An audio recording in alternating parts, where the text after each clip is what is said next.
係咁，網友嗱，就係香港嘅呢一個施政報告啊，即係咧我本來都冇乜興趣講啊，但係咧就係喺呢個時候咧都係要講一講，因為即係香港好多個行業都係非常之疲軟啦，好多嗰啲餐廳啊、零售業都好慘啦，好多鋪位都好慘啦。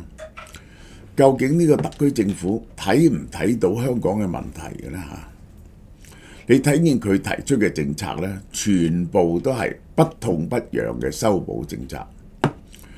首先就係嗰啲人諗住會派糖啊嗰啲嘢，諗都唔使諗。而家嘅赤字嚟講，我陣再最後我講講整體嘅問題。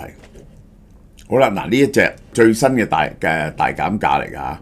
呢個由9月19號到10月7號，我哋有呢個減價。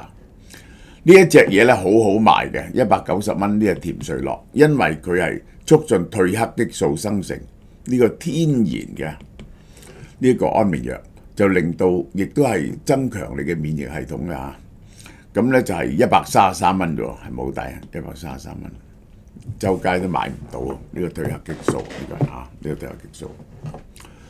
好啦，嗱佢出一本新嘅施政報告，係綠色嘅呢個綠皮嘅。好啦，佢首先就講自己幾勁先啦，呢個就係開場篇幅講到2022年上任以來，積極發展經濟改善民生，成效包括家庭每月收入中位數3年間上升咗3000蚊，11%。呢個其實呢點解話升3000蚊呢？2022年嗰陣時咧係低潮嚟嘅，由低潮嚟計嘅梗係啦，但係咧仲係高唔過2019年嘅水平。呢個李家超喺呢度上任嚇，呢個就係佢又講自己嘅功勞啦。其實因為疫情跌咗嘛，呢個係咁而家係恢復唔翻嘅，仲係即係回翻去2019年嘅水平。咁5年6年嘅通脹點都有11-12%啦，咁其實就差咗嘅。好啦，由治及興，佢數自己嘅功勞啊，我睇下有乜嘢先。公屋輪候政策短1年，就係嘅，佢起好多公屋，呢個係由林鄭開始嘅。經濟增長由負轉正，呢個又係疫情之後香港經濟即係冇陷入衰退咁解啫。金融中心地位上返1位，呢個係大陸托住香港嘅股市同埋好多嘅大陸股票嚟香港上市啊 IPO。人才競爭力連續2年升12位，世界第4。整體競爭力世界第3，咁呢個就係即係佢話你係嗰個人話我用咗呢一個。有個人話我用咗呢一個20年奮鬥先至變咗個百萬富翁，咁有個人就話我睇見許冠文嗰時講，我即係用咗3年啫，我就成為一個百萬富翁啦。佢話咁3年前係乜嘢嚟㗎？3年前咧，我係個千萬富翁嚟㗎。整體競爭力世界第3，香港從來競爭力係世界第1㗎。安全城市排名世界第7，亦都唔係改善咗喎。好啦，嗱，最近咧有一樣嘢咧就係俾人哋攻擊得好犀利嘅，就話嗰啲部門一塌糊塗啦，就係買嗰啲招標買嗰啲水啊。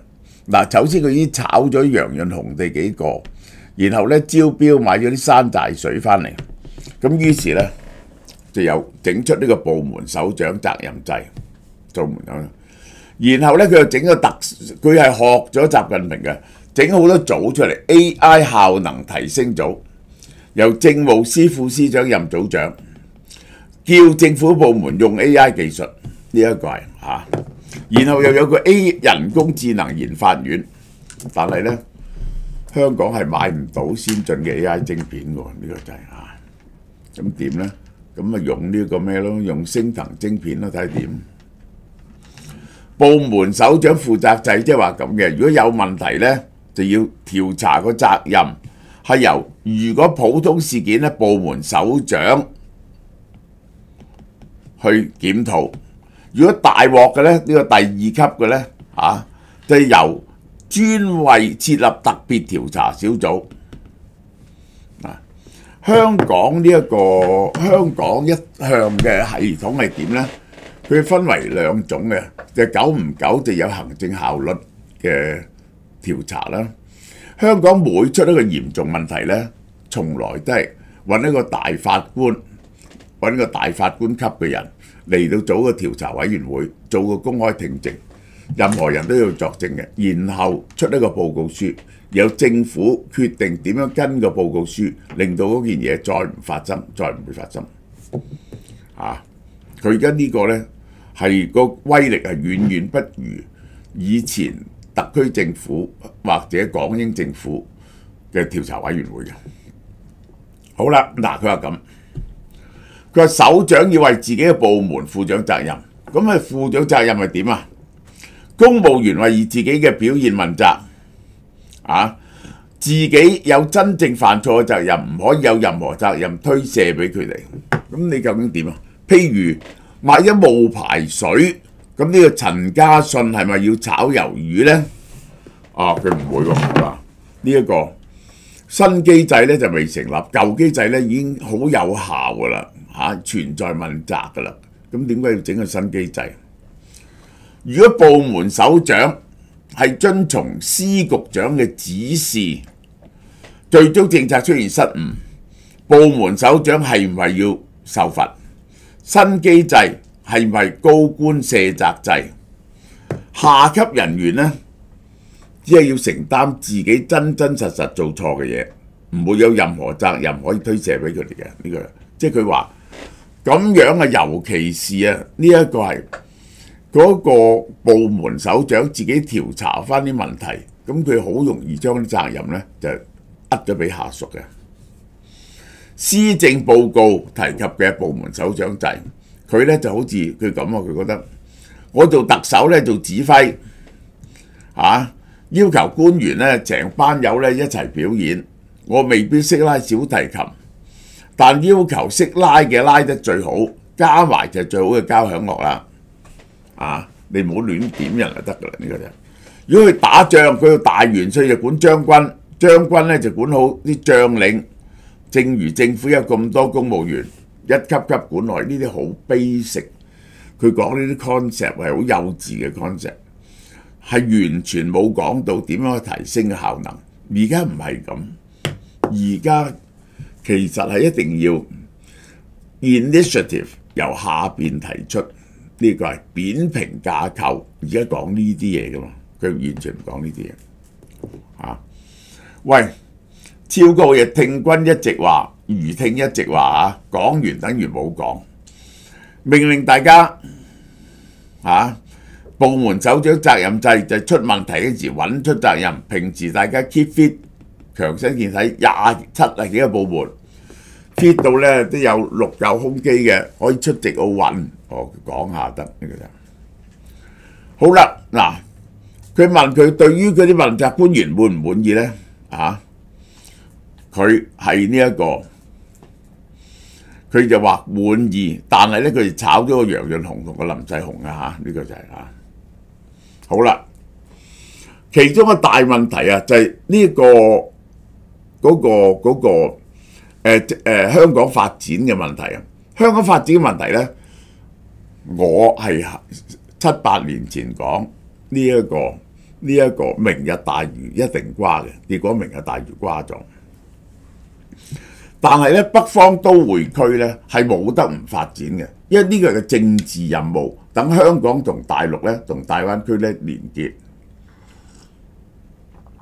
點樣可以飛快啲咧？咁樣整幾個工作組出嚟，又係整幾個工作組，加快審批。引入海內海外營造技術，其實就6點嘅。第一，加快審批，用各地優秀方法降低工程成本。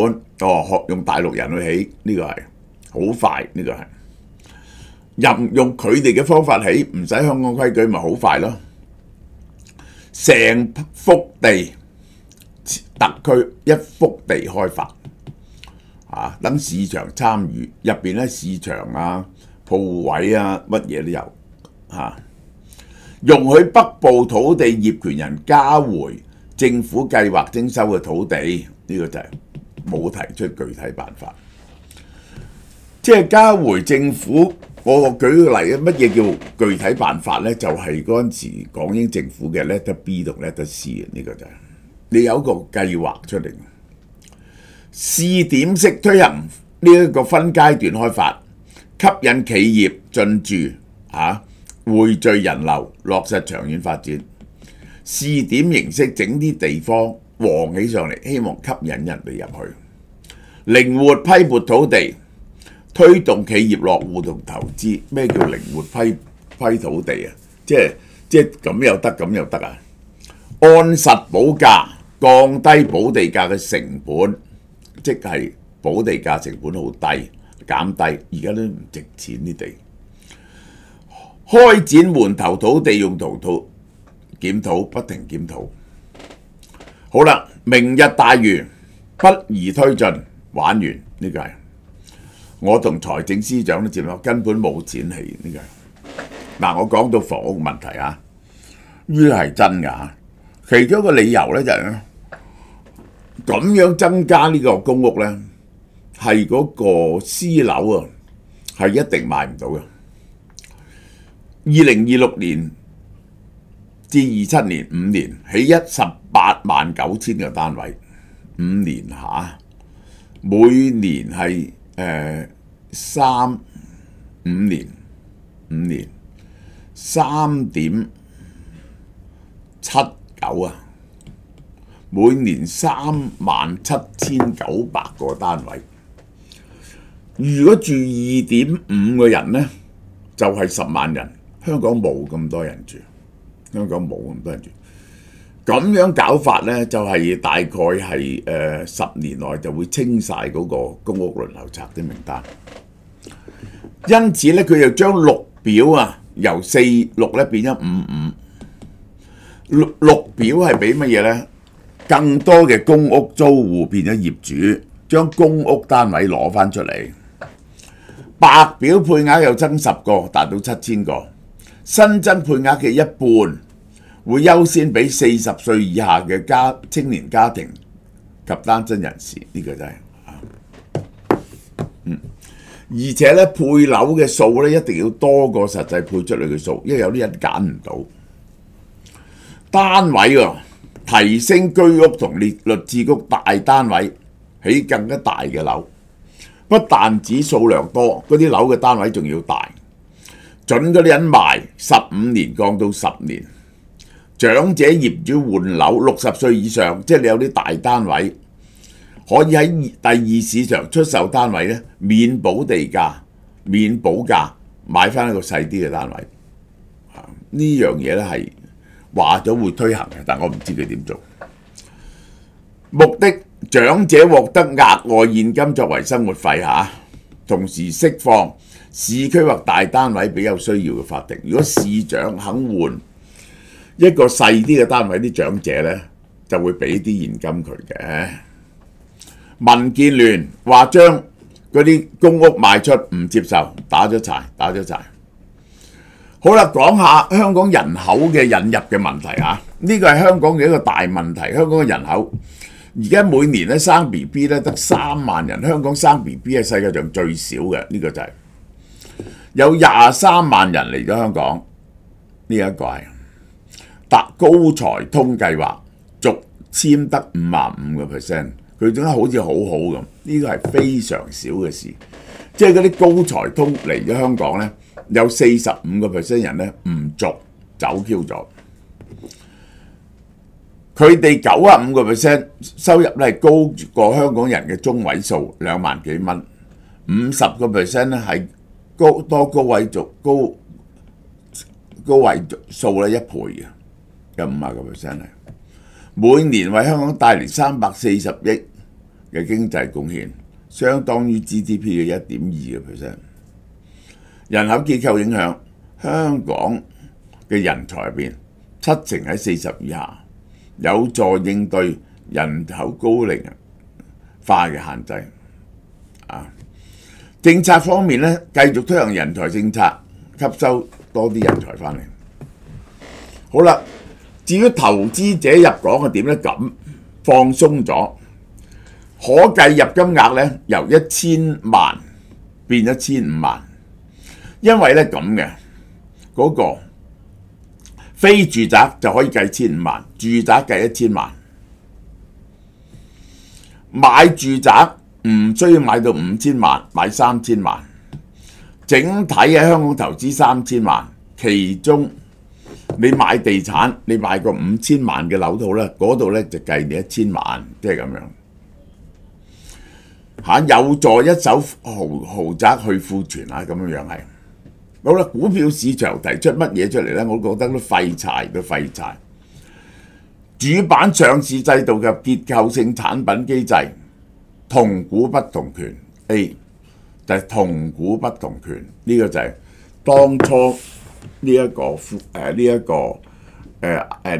數碼呢個阿里巴巴要嚟香港上市，因為嗰啲科技股咧都係同股不同權嘅，嗰啲始創人咧有一批股權咧係掌握咗個投票權，吸收更多海外企業嚟香港上市啦。協助中概股以香港作為首選回歸地啦，呢啲講嚟多餘嘅。T+1啊 ，T+1，學人哋 T+1。咁 T+1咧，我覺得咧係合理嘅，即係個成交咧快啲，應該係成交咧效率快啲。但係更加重要嘅嘢，我淨係問特區政府：喂，今日啊，以前咧股票咧就要一個 lot， 點解啊？1000股點解啊？因為咧一張股票係1000股。而家嗰啲股票啊，全部都係電子嘅，邊個會攞實物股咧？點解要1000股買，唔可以1股2股咁買咧？嗱，呢個已經係第一點。呢個要香港成交呢個多咧，就一定要唔需要1000股買，學美股咁，係1、2股都可以買，個靈活性咧係強好多嘅。好啦，推進黃金市場發展喎。嗱，香港曾經係世界3大金市之一㗎嚇，呢個係嚇。增加黃金倉儲，23年超越2000噸。呢個點解咧？你喺香港做金嘅買賣嗰陣時咧，你有足夠嘅金嘅倉儲，因為咧人哋可以要求嗰個期貨到期嗰時咧可以。要求咧交買賣咧就可以用實物交收嘅，呢個就係所以增加呢樣嘢。但係即係個生意唔會好大嘅，我話俾你聽。好啦，外勞問題咧果然喺各界嘅壓力下邊咧收緊咗，但係嗰個收緊咧同唔收緊咧冇乜分別嚇，就係乜嘢咧？招聘由4個禮拜延到6個禮拜。嗱，我哋有申請外勞咧，你申請外勞咧就要咁。你先喺本地請唔到，點樣證明你本地請唔到？你喺本地招聘咗4個禮拜都冇人做，都唔啱，咁你就唯有請外勞咯。咁呢個登廣告嘅時間咧，由4個禮拜增加到6個禮拜，而每次請1個侍應生初級廚師，首先要請2個本地全職職員，呢個從來都係咁。係唔會多過20幾個%嘅，其實係即係唔係係3、4個對1個咁樣嘅，呢個係啊。好啦，呢啲勞工團體唔滿意嘅嚇。嗱，呢個勞聯話聽得最多有手有腳有呼吸就會請，而家咧外勞失業率較高嘅行業設入外勞嘅上限李家超話一定係本地就業優先。今次施政報告提高侍應同初級廚師輸入嘅外勞申請門檻，最主要嘅個招聘時間由4個禮拜延到6個禮拜，呢個係呢兩種針對呢兩個工種做手術，因為咧呢兩個工種啊，本地嘅初級廚師同侍應係佔咗輸入外勞嘅一半㗎。哇！而家又諗到樣大嘢出嚟，好好笑真係，我都唔明啊！香港咁緊，關你乜 Q 事啫？就唔準咧嗰啲餐廳咧就唔準寵物狗入去嘅，而家咧就準寵物狗入去嗱。咁咧就係可以攞牌，呢個係咁咧就分區，有啲地區咧就可以有寵物狗餐廳咧係好生意嘅。嗱，尤其是咧，我都話中意動物嘅人咧，最好就開間寵物餐廳，係 book 唔到位嘅，呢個係啊，唔信寵物餐廳會爆到七彩喎，呢個係我話俾你聽幾好生意。寵物餐廳係幾好生意嘅，但係呢係濕碎嘅嘢。好啦。點樣鼓勵人生仔呢？新生子女稅務優惠，子女出世頭2年有雙倍免稅額，每名子女有26萬，本來13萬變咗26萬，即係呢嗰個免稅部分呢，大約係多咗2萬蚊一年，1000幾蚊一個月，適用於課稅年間未滿2歲喎。竟然咧大力推動生仔啊！佢仲有話增加啲托兒所嘅，但係好濕碎，係冇呢一個大量嘅財政補貼同埋假期呢樣嘢咧係唔 work 嘅。我講俾你聽，專上教育學生非本地學生提到50%，一半外國人，一半大陸人。本地資助學額維持1.5萬個，即係等你都有輸到。中小學直資學校可以申請上調非本地生嘅人數，直資學校可以收多啲非本地生。香港嘅教育好出名嘅，香港咁細笪地方呢，係有4間呢一個大學係入到世界上頭嗰50名。加強愛國主義教育啊！呢一個係哇，整啲抗戰遺址出嚟啊！啲咁嘅嘢嚇，呢一個係愛國教育就永遠要行噶啦。呢個李家超講乜咧？你根本就唔係好明佢講乜嘅。我經濟轉型係邁向更加強大必經嘅途徑。本港經過好多次轉型啦，以前個個都有個 BB 機啊，咁就賣手機咧就冇 BB 機啦。今次轉型係點呢？呢個比喻我真係聽唔明喎。呢個係呢一個自強不息喎。哦，由 BB 機轉咗手機，關而家嘅經濟改變咩事呢？我唔明。對於市民感覺市道差，佢話香港因為洗緊牌，啲行業好辛苦政府會推出支援中小企業措施，希望能雪中送炭。冇嘅，佢冇做，只不過係嗰啲中小企貸款咧寬限少少。吉鋪上升係常態，呢個係要清楚呢個常態。呢個常態，香港好多鋪頭執笠，呢個係好啦，大家睇下超哥關我撚事咩？勸呢幾年血本無歸嘅老闆睇長啲。你死啫，唔等於香港死啊嘛！呢個已經執笠咧，已經本港常態。領導話常態就常態，過幾年財政儲備得返1億，失業率20%，都要相信家超哥理得香港好好啊！家超哥由呢3年繼承呢一個林鄭，係令香港陷入破產邊緣。佢出嚟講笑唔笑嗰下犀利喎！佢講嘢咧，你唔明佢講乜嘢嘅。究竟呢幾年嘅政績係乜啊？炒下楊局長算唔算啊？執埋啦，最近新開嘅256嗰間都執埋，血洗定洗牌啊！港澳辦讚佢葉劉政策全面，學者黃金市場有戰略價值。黃金市場係冇戰略價值，我話俾你聽，黃金嘅買賣喺香港係唔會係佔好多嘅。世界上嘅黃金市場而家主要就喺中國同埋印度買實金，其實係香港作為黃金投資呢係非常有限度。黃金作為一種投資工具呢係從來都唔係好成功。可吸引央行分散儲備，啲傻嘅央行會嚟你度買咩？飲食業困境，呢個路透社講乜嘢路透社經濟預測2.2至3，路透社隱含評論，佢話中國放緩，中美關係影響大，你太過樂觀啦。冇新嘅措施，只係講問責制同國安。喺呢個咁嘅時候咧，即係我講台灣政府都係，你唔拎一啲大膽嘅措施出嚟咧，你冇辦法可以挽回對施政嘅信心。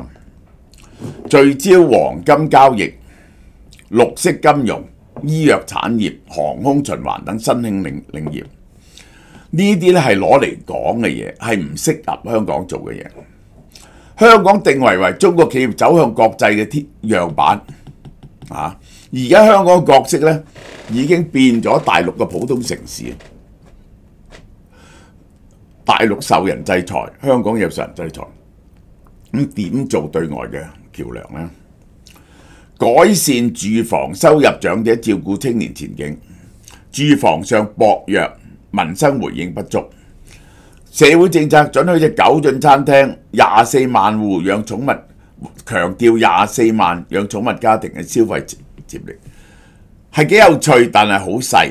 喺宏觀我都認為係。South China Morning Post 呢個係南華早報就話呢一個咧，仲要呢啲特殊法，北部都會區呢啲特殊法例要經過立法會程序，呢個係有人關心政府預算係唔係可以支持呢啲政策，尤其是大型基建、公共住屋同民生開支。我講俾你聽係不可以。佢嘅政策咧仲係大量起屋，喺呢個時候咧，呢個就犯咗老董呢個2000年嘅毛病。而家咧係要收縮起樓嘅等嗰個樓價下跌咧平穩嘅。政治信號，李家超反覆強調問責、改革同不容自滿。明顯係向北京表態，證明佢嘅施政有決心同行動。反覆講呢一個係呢一個問責，呢個就係好啦。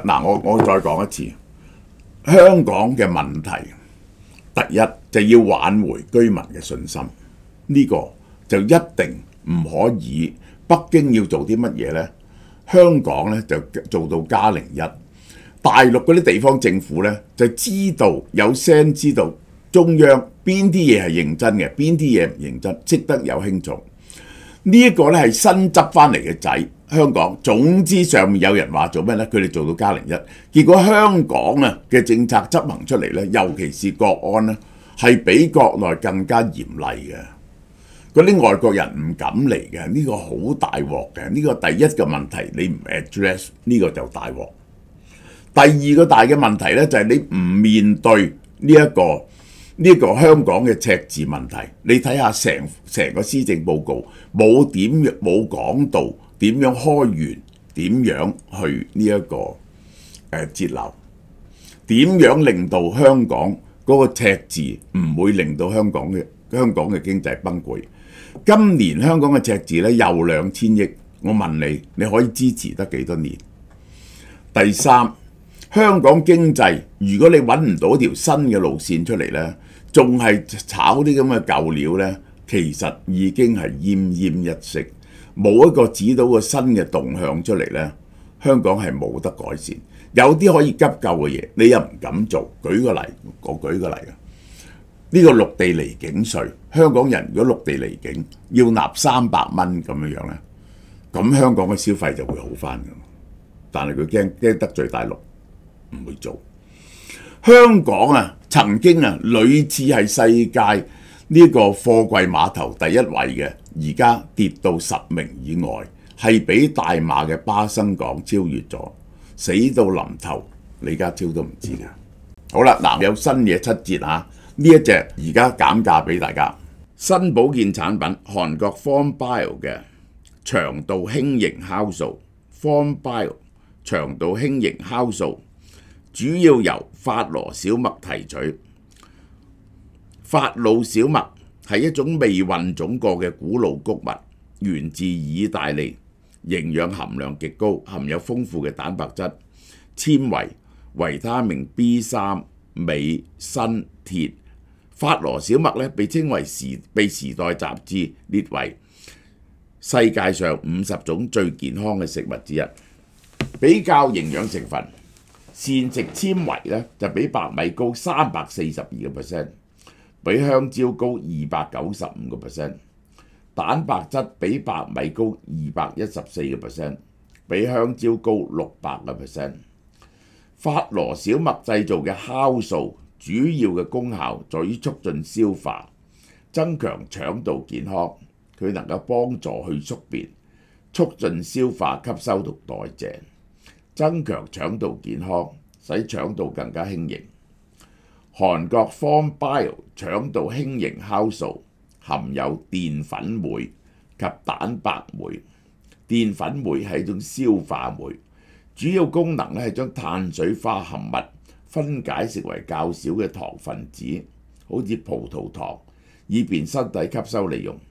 蛋白酶係一種能夠催化蛋白質水解嘅酶，主要嘅功效就將蛋白質分解成較少嘅肽或者氨基酸，因而促進蛋白質嘅消化吸收同新陳代謝，同時亦都參與多種生理反應同調節機制。韓國 FormBio 腸道輕盈酵素加入咗丁酸梭菌，係一種益生菌。主要功效係促進腸道健康，並可能對於免疫系統產生正面影響。佢能夠產生丁酸，呢個係一種對腸道細胞有益嘅短鏈脂肪酸，同時亦都能夠抑制有害菌嘅生長，維持腸道嘅菌叢平衡。此外，丁酸梭菌被認為係有抗炎作用，有助於增強腸道屏障嘅功能。丁酸梭菌亦都能夠產生維他命 B、維他命 K， 並有促進食物消化吸收嘅作用。如果有人問益生菌同酵素有咩分別呢？我會咁樣比喻，酵素就好似清潔工，能夠幫助你分解食物，等個腸道蠕動，將宿便清走，讓腸道變得更加乾淨通暢。而益生菌就係守護腸道嘅健康好菌。當腸道環境清潔咗啦，益生菌就能夠更好地繁殖同發生作用，修復呢個腸道內壁，提升吸收力。簡單嚟講，先用酵素打掃乾淨，再讓益生菌進駐，腸道自然健康，營養吸收亦都會更加好啦。每包2個 gram 含有澱粉酶120萬個單位，加蛋白酶396個單位，法洛酵素132 mg， 同丁酸梭菌50 mg， 30包，每日1包，1個月嘅份量。